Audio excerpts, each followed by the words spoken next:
السلام علیکم ورحمۃ اللہ تعالی وبرکاتہ۔ درود شریف پڑھیں۔ اللہم صلی وسلم علی سیدنا و مولانا محمد بارک وسلم۔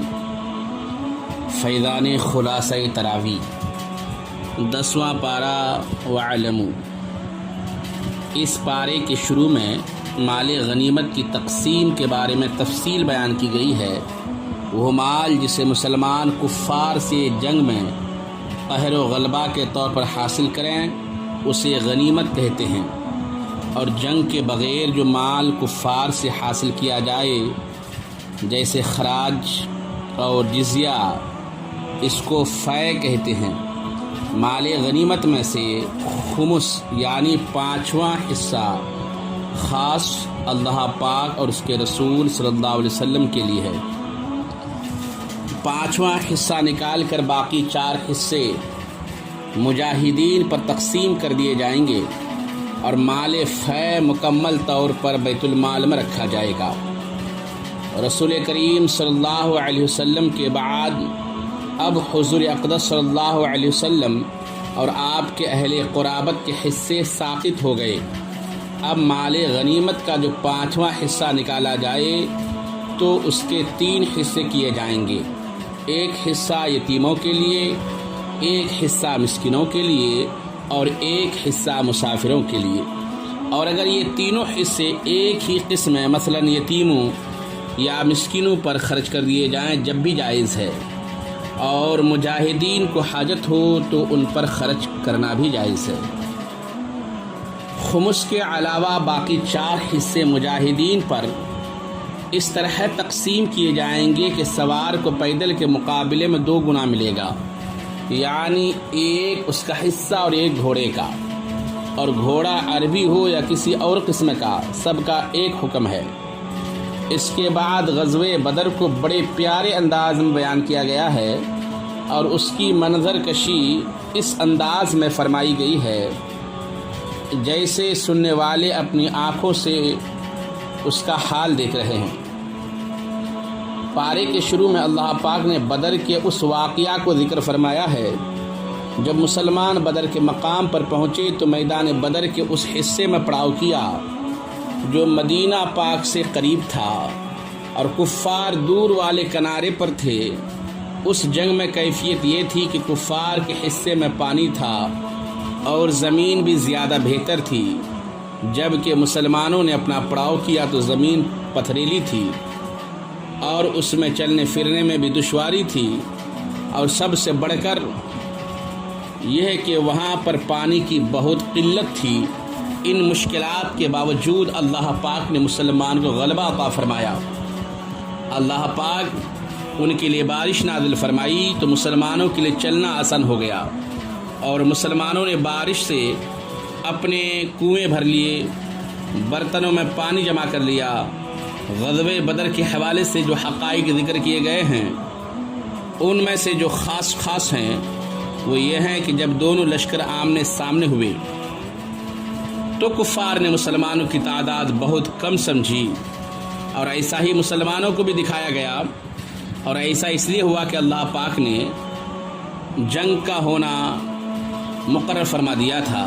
پھر اللہ پاک نے جنگ کے آداب تعلیم فرمائے۔ میدان جنگ میں ثابت قدم رہنا، لڑائی کے دوران اللہ کا ذکر کثرت کے ساتھ کرنا، اللہ اور اس کے رسول کی اطاعت کرنا، آپس میں نا اتفاقی نہ کرنا، اور صبر سے کام لینا۔ اس کے بعد قوموں کے عروج و زوال کا ایک ضابطہ بیان فرمایا گیا کہ اللہ پاک کسی قوم کو اس وقت تک زوال پذیر نہیں فرماتا جب تک وہ اپنی عملی زندگی میں خود پستی کا شکار نہ ہو جائے۔ اللہ پاک نے اس صورت میں اس واقعہ کو بھی بیان فرمایا کہ شیطان لعین بدر کے موقع پر انسانی شکل میں موجود تھا، اور پھر کافروں کو لڑانے کے لیے اکسا رہا تھا۔ سراقہ بن مالک کے روپ میں موجود شیطان کافروں کو یقین دلا رہا تھا کہ مسلمانوں کا کافر پر غلبہ پانا آسان کام نہیں ہے، اور مسلمان کافروں پر غلبہ نہیں پا سکتے۔ جب اللہ پاک نے جبرائیل علیہ السلام کی سرپرستی میں فرشتوں کی جماعتوں کو اتارا تو شیطان جو کچھ دیر پہلے کافروں کو مشورے دے رہا تھا وہ میدان بدر سے فرار ہو گیا۔